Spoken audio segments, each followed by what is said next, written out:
Today we will start with first problem of not for profit concern. Not for profit concern का पहला सवाल. Following is the balance sheet. Following is the balance sheet and receipt and payment account of Memorial Hospital, Savantwadi. Prepare income and expenditure account for the year ended 31st March 2010 and balance sheet on that date. Prepare income and expenditure account for the year ended 31st March 2010. ये जो income and expenditure account है, इसको date लिखा है income and expenditure account for the year ended 31st March 2010. ये date को underline करना है. ये डेट को लिखना है करंट ईयर. ये जो डेट है, this date is called as current year. Balance sheet जो है, बैलेंस शीट को टाइटल दिया है balance sheet of Memorial Hospital Sawantwadi as on 31st March 2010. Balance sheet of Memorial Hospital Sawantwadi as on 31st March 2010. This balance sheet, this is called as current year balance sheet. ये जो balance sheet है, ये आपका current year का है. तो income and expenditure account and balance sheet, ये दोनों क्या है? ये दोनों आपका करंट ईयर का है. आपको प्रॉब्लम के अंदर भी बैलेंस शीट दिया है. Balance sheet as on 1st April 2009. Balance sheet as on 1st April 2009. This is last year balance sheet. Problem के अंदर जो बैलेंस शीट है, ये आपका लास्ट ईयर का बैलेंस शीट है. ये बैलेंस शीट के आगे यहां पे लिखो last year balance sheet. This balance sheet is called as last year balance sheet. Balance sheet का एसेट साइड में कैश इन हैंड और कैश एट बैंक दिया है. कैश इन हैंड है 6000, कैश एट बैंक है 34000.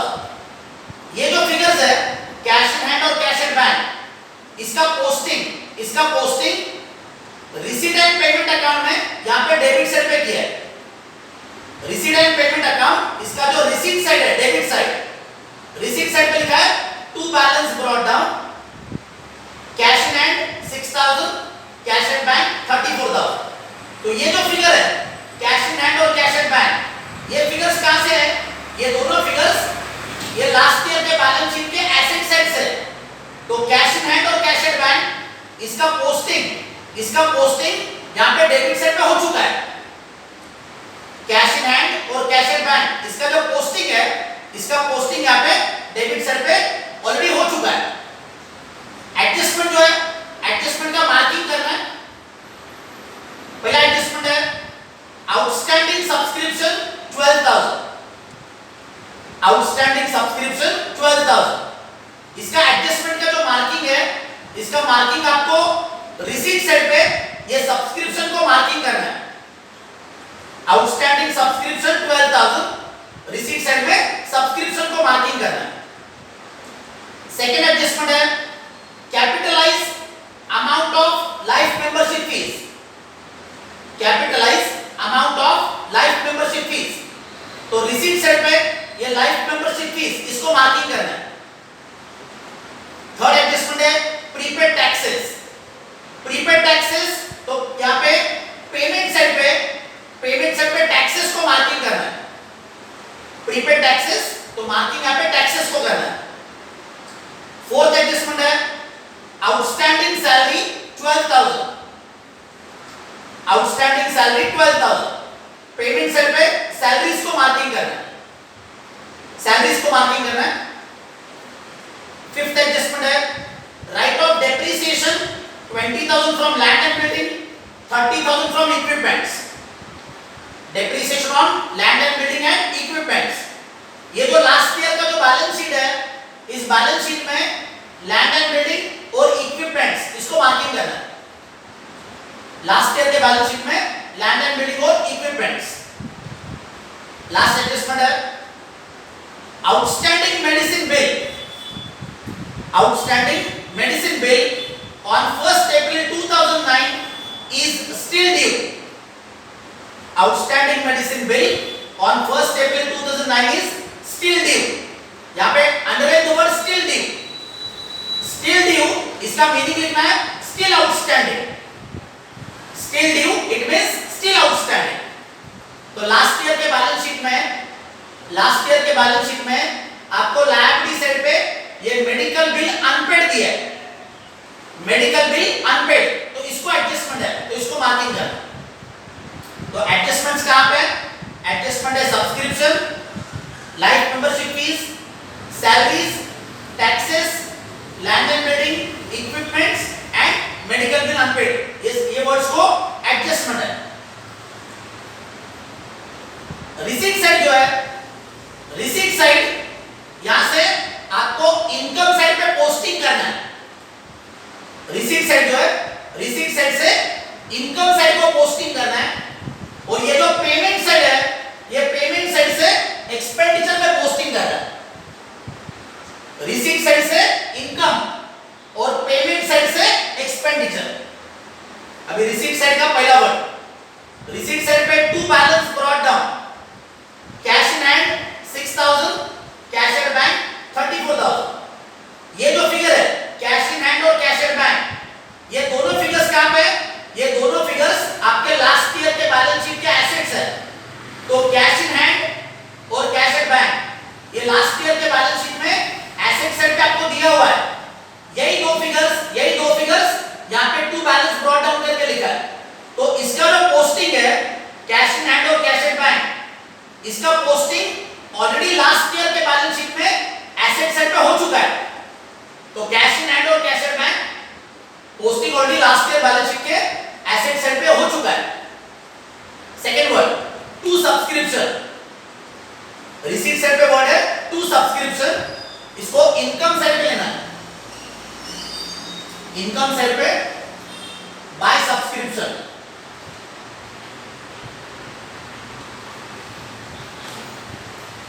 सब्सक्रिप्शन का जो amount है, सब्सक्रिप्शन का अमाउंट है 1,30,000, ये इनर कॉलम में लेना है।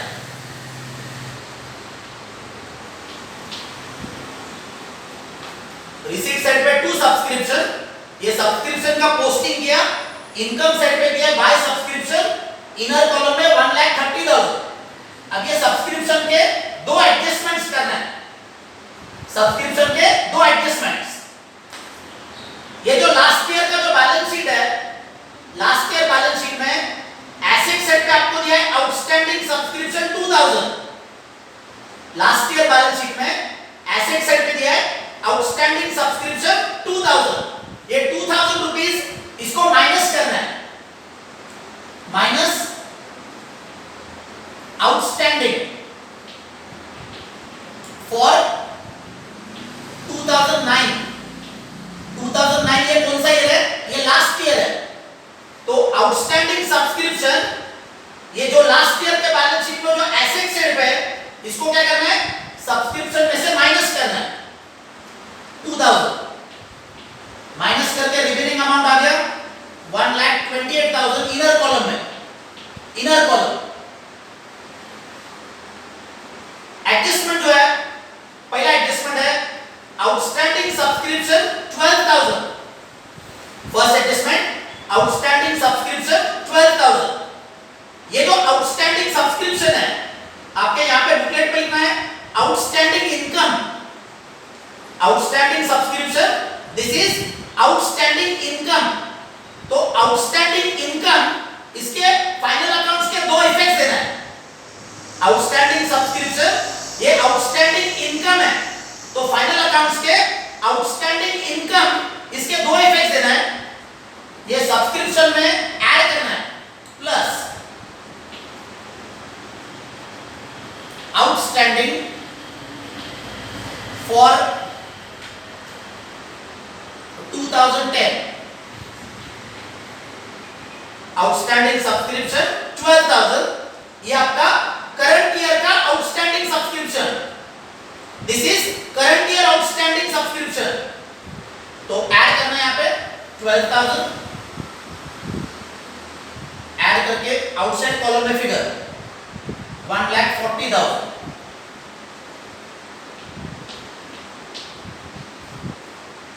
ये जो सब्सक्रिप्शन आउटस्टैंडिंग फॉर 2010 12,000. इसका सेकंड इफेक्ट देना है. इसका second effect outstanding income. Outstanding income इसका सेकंड इफेक्ट. ये जो बैलेंस शीट है, ये बैलेंस शीट आपका 31 मार्च 2010 का बैलेंस शीट है. तो 31 मार्च 2010 के बैलेंस शीट में एसेट साइड पे लिखना है आउटस्टैंडिंग सब्सक्रिप्शन. तो outstanding subscription, this is outstanding income. ये आउटस्टैंडिंग इनकम है. तो एक इफेक्ट कहां पे दिया? एक इफेक्ट इनकम साइड में सब्सक्रिप्शन में ऐड किया है. एंड इसका second effect current year balance sheet के एसेट साइड पे दिया outstanding subscription. This is outstanding income. Receipt side पे आपको दिया था टू सब्सक्रिप्शन का अमाउंट है 1,30,000. ये इनकम साइड पे इनर कॉलम में लिया है.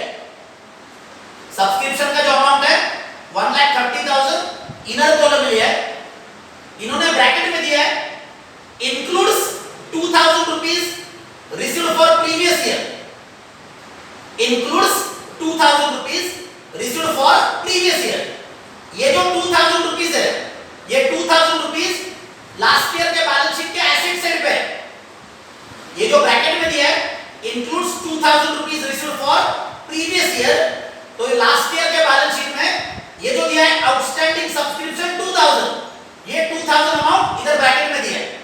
तो लास्ट ईयर का आउटस्टैंडिंग सब्सक्रिप्शन 2,000, इसको माइनस किया आउटस्टैंडिंग फॉर 2009, माइनस करके रिमेनिंग अमाउंट है. और इसके अंदर क्या किया है?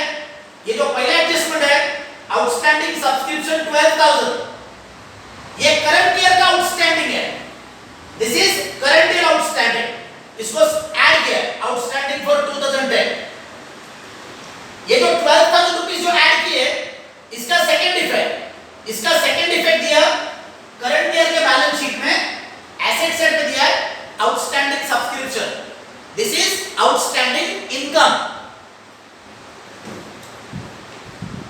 रिसीट साइड पे वर्ड है सेल ऑफ फर्नीचर. ब्रैकेट में दिया है बुक वैल्यू 30,000. बुक वैल्यू का मीनिंग है balance sheet value. Book value इसका मीनिंग है balance sheet value. Last year का जो बैलेंस शीट है, लास्ट ईयर के बैलेंस शीट में आपको एसेट साइड पे फर्नीचर का अमाउंट दिया है. बैलेंस शीट में फर्नीचर का जो अमाउंट है 70,000. फर्नीचर जो है, फर्नीचर या फिक्स्ड एसेट है. Furniture this is fixed asset. तो फर्नीचर का जो अमाउंट है 70,000, इसको करंट ईयर बैलेंस शीट में इनर कॉलम में लेना है. फर्नीचर ये क्या है? फर्नीचर ये फिक्स्ड एसेट है. तो लास्ट ईयर के बैलेंस शीट में फर्नीचर है 70,000, इसको इनर कॉलम में लिया है. लास्ट ईयर बैलेंस शीट में जो फर्नीचर का अमाउंट है 70,000, इसको इनर कॉलम में लिखा है. करंट ईयर बैलेंस शीट में लिखा है फर्नीचर ये क्या है? ये फिक्स्ड एसेट है. This is fixed asset. Receipt side में दिया है सेल ऑफ फर्नीचर. ब्रैकेट में दिया है बुक वैल्यू 30,000. बुक वैल्यू का मीनिंग है बैलेंस शीट वैल्यू.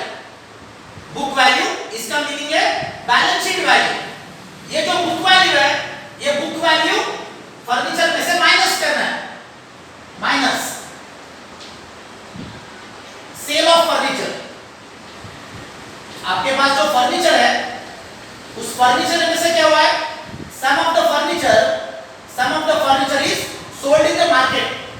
इसमें से कुछ फर्नीचर आपने मार्केट में सोल्ड किए.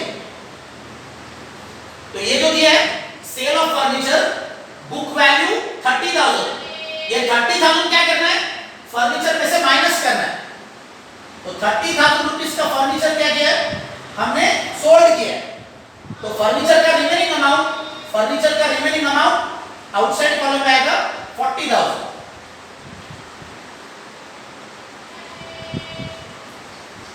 Last last year balance sheet में फर्नीचर है 70,000, ये इनर कॉलम में लिखा है। रिसीट साइड पे दिया है सेल ऑफ फर्नीचर, ये फर्नीचर में से माइनस किया है। माइनस करते समय मैंने ये जो ब्रैकेट में जो बुक वैल्यू दिया है, बुक वैल्यू 30,000 ये माइनस किया है एंड माइनस करके रिमेनिंग फिगर आउटसाइड कॉलम में। अभी डिफरेंस, सेल ऑफ फर्नीचर का बुक वैल्यू है 30,000, बुक वैल्यू 30,000 और अमाउंट कॉलम में फिगर है 20,000। 30,000 रुपीस का फर्नीचर है, 30,000 रुपीस का फर्नीचर तुमने 20,000 में सोल्ड किया है। 30,000 का फर्नीचर 20,000 में सोल्ड किया है, तो यहां पे जो 10,000 रुपीस का जो डिफरेंस है, 30,000 और 20,000, इसमें 10,000 रुपीस का डिफरेंस है। ये 10,000 रुपीस जो है ये एक्सपेंडिचर में लिखना है to loss on sale of furniture, loss on sale of furniture. इसको ब्रैकेट में डिफरेंस दिखाना है, 30,000 माइनस 20,000, तो डिफरेंस है आपका 10,000। 30,000 का फर्नीचर 20,000 में सोल्ड किया है, तो 10,000 रुपीस का क्या हुआ, लॉस हुआ है। वो लॉस मैंने एक्सपेंडिचर में लिखा है, loss on sale of furniture. Receipt side पे बोले डोनेशन के आगे ब्रैकेट में लिखा है रेवेन्यू का मीनिंग है इनकम। रिसीट साइड पे बोले डोनेशन, ब्रैकेट में लिखा है रेवेन्यू का मीनिंग है इनकम।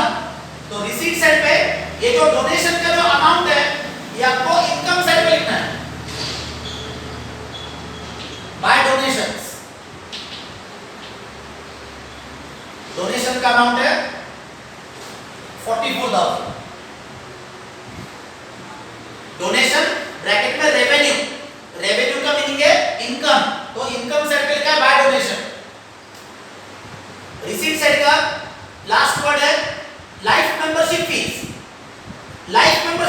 इसको adjustment number second, capitalize the amount of life membership fees. ये जो लाइफ मेंबरशिप फीस है इसको क्या करना है, इसको उन्होंने ये कैपिटल फंड में ऐड करने के लिए बोला है। रिसीट साइड पे ये जो लाइफ मेंबरशिप फीस है इसका क्या करना है, कैपिटलाइज करना है। कैपिटलाइज करना मतलब क्या करना है, कैपिटल फंड के अंदर ऐड करना है, कैपिटल फंड में ऐड करना है। तो लास्ट ईयर का जो बैलेंस शीट है, लास्ट ईयर बैलेंस शीट में आपको कैपिटल फंड का अमाउंट दिया है 10,04,000। लास्ट ईयर बैलेंस शीट में कैपिटल फंड का अमाउंट है 10,04,000। ये इनर कॉलम में लिखना है, इनर कॉलम 10,04,000 और इसके अंदर ऐड करना है plus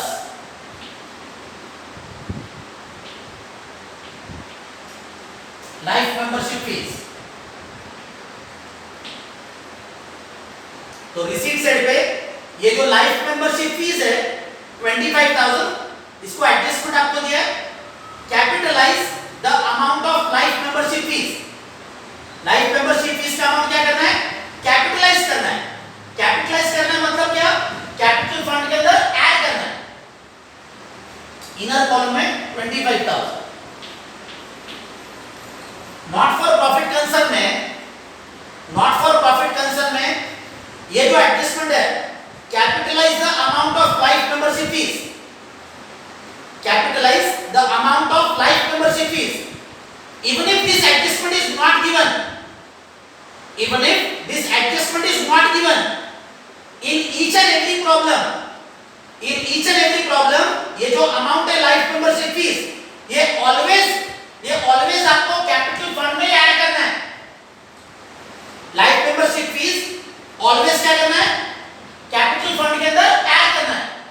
Even if this adjustment is not given, ये एडजस्टमेंट नहीं आया तो भी लाइफ मेंबरशिप फीस का अमाउंट ऑलवेज आपको क्या करना है, ये हो गया आपका रिसीट साइड जो है, रिसीट साइड से हमने इनकम साइड कंप्लीट किया है, रिसीट साइड से इनकम साइड कंप्लीट हुआ है। अभी ये जो पेमेंट साइड है, ये पेमेंट साइड से एक्सपेंडिचर कंप्लीट करना है, पेमेंट साइड से एक्सपेंडिचर कंप्लीट करना है। पेमेंट साइड पे पहला वर्ड है बाय सैलरीज, बाय सैलरीज, तो एक्सपेंडिचर में लिखना है इसको टू सैलरीज। सैलरीज का जो अमाउंट है, सैलरीज का अमाउंट है 1,10,000 इनर कॉलम में। पेमेंट साइड पे वर्ड है बाय सैलरीज, एक्सपेंडिचर में लिखा है टू सैलरी। लास्ट ईयर का जो बैलेंस शीट है, लास्ट ईयर के बैलेंस शीट में आपको लायबिलिटी साइड पे दिया है outstanding salaries. Last year balance sheet में लायबिलिटी साइड पे आउटस्टैंडिंग सैलरीज 22,000। ये जो लास्ट ईयर का जो आउटस्टैंडिंग सैलरी है, इसको माइनस करना है, minus outstanding for 2009। Outstanding salary जो लास्ट ईयर का है 22,000, इसको सब्ट्रैक्ट करना है, माइनस करके रिमेनिंग अमाउंट इनर कॉलम में, रिमेनिंग अमाउंट इनर कॉलम में 78,000, सॉरी 88,000।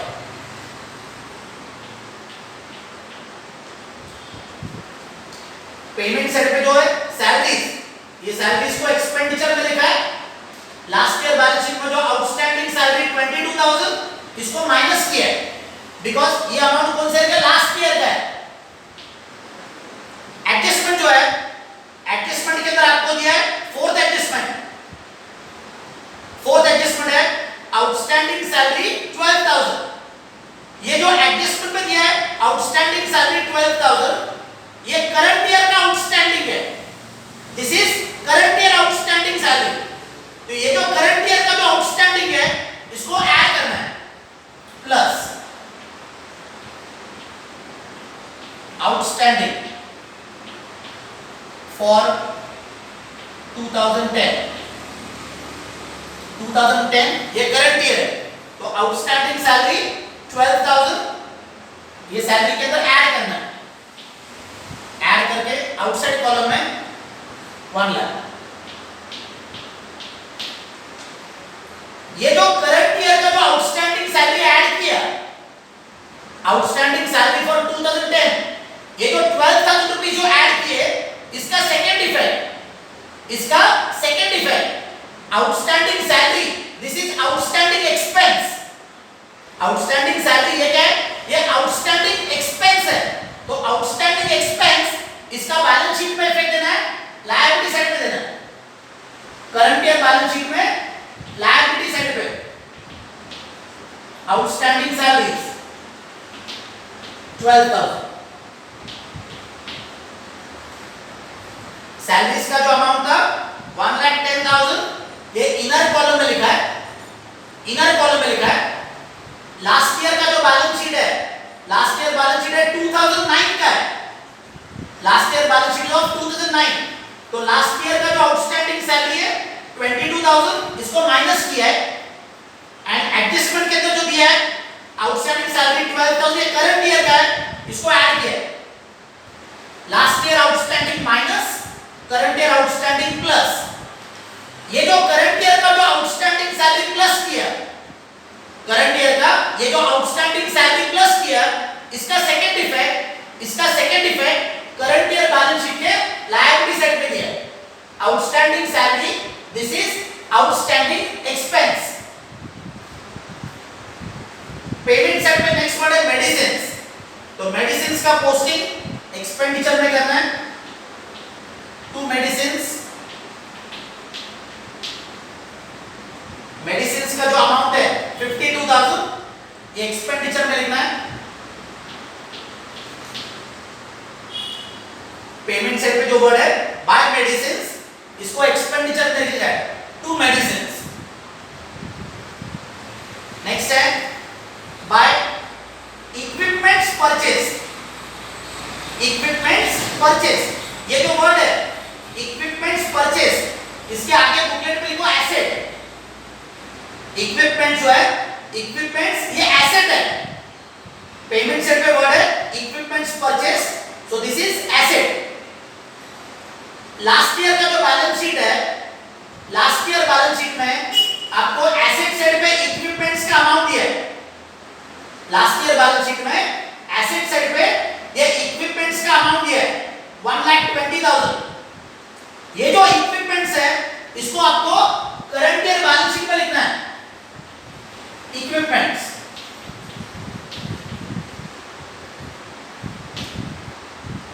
तो लास्ट ईयर के बैलेंस शीट में जो इक्विपमेंट्स का अमाउंट है 1,20,000, ये करंट ईयर बैलेंस शीट में लिखना है, इनर कॉलम में लिखना है equipments, this is a fixed asset. Equipments ये क्या है, ये फिक्स्ड एसेट है। तो लास्ट ईयर के इक्विपमेंट्स, लास्ट ईयर के इक्विपमेंट्स ये करंट ईयर बैलेंस शीट में इनर कॉलम में लिखा है।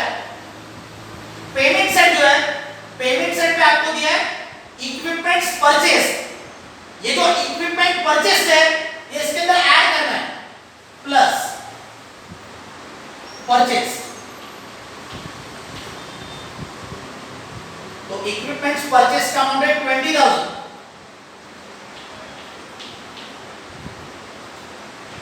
लास्ट ईयर बैलेंस शीट में इक्विपमेंट्स का अमाउंट है 1,20,000, इनर कॉलम में लिया है। पेमेंट साइड पे इक्विपमेंट परचेस 20,000 इसमें ऐड किया, ऐड करके टोटल आ गया इनर कॉलम में 1,40,000। टोटल इनर कॉलम में 1,40,000। अब ये fifth adjustment, right of depreciation. Right of depreciation 20,000 rupees from land and building, 30,000 rupees from equipments. Right of depreciation 20,000 from land and building, 30,000 from equipments. तो depreciation का effect देना है। Depreciation किसके ऊपर है, लैंड एंड बिल्डिंग और equipments पर। Land and building का जो अमाउंट है, लैंड एंड बिल्डिंग का अमाउंट ये लास्ट ईयर के बैलेंस शीट में है। तो लास्ट ईयर बैलेंस शीट में एसेट साइड पे दिया आपको लैंड एंड बिल्डिंग 8 लाख। तो ये बैलेंस शीट में आपको लिखना है, इनर कॉलम में लिखना है land and building. Last year का जो बैलेंस शीट है, लास्ट ईयर बैलेंस शीट में लैंड एंड बिल्डिंग का अमाउंट है 8 लाख, ये इनर कॉलम में आएगा।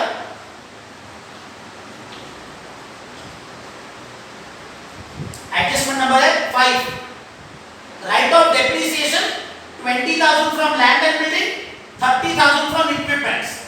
तो डेप्रिसिएशन का इफेक्ट देना है। बैलेंस शीट में लैंड एंड बिल्डिंग में से माइनस करना है डेप्रिसिएशन। डेप्रिसिएशन है 20,000 from land and building, minus करके आउटसाइड कॉलम में 7,80,000।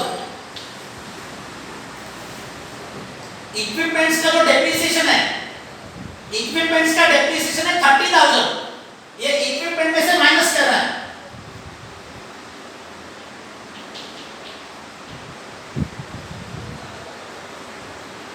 डेप्रिसिएशन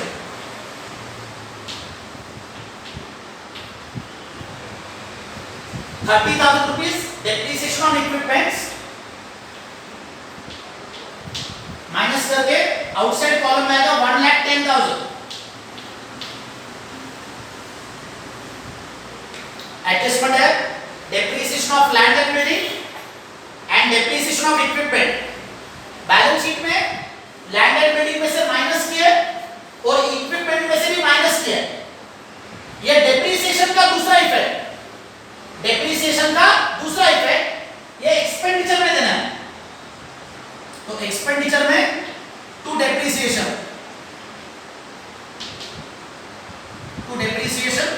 अंडरलाइन करके लैंड एंड बिल्डिंग 20,000, इक्विपमेंट्स। तो फाइनल अकाउंट्स में अपन डेप्रिसिएशन का इफेक्ट देते profit and loss account debit, depreciation का हम फाइनल अकाउंट्स में इफेक्ट देते हैं profit and loss account debit. ये जो आपका इनकम एंड एक्सपेंडिचर अकाउंट है, this income and expenditure account, this is nothing but the profit and loss account. Income and expenditure ये आपका प्रॉफिट एंड लॉस अकाउंट है। तो प्रॉफिट एंड लॉस में हम लिखते हैं डेबिट साइड पे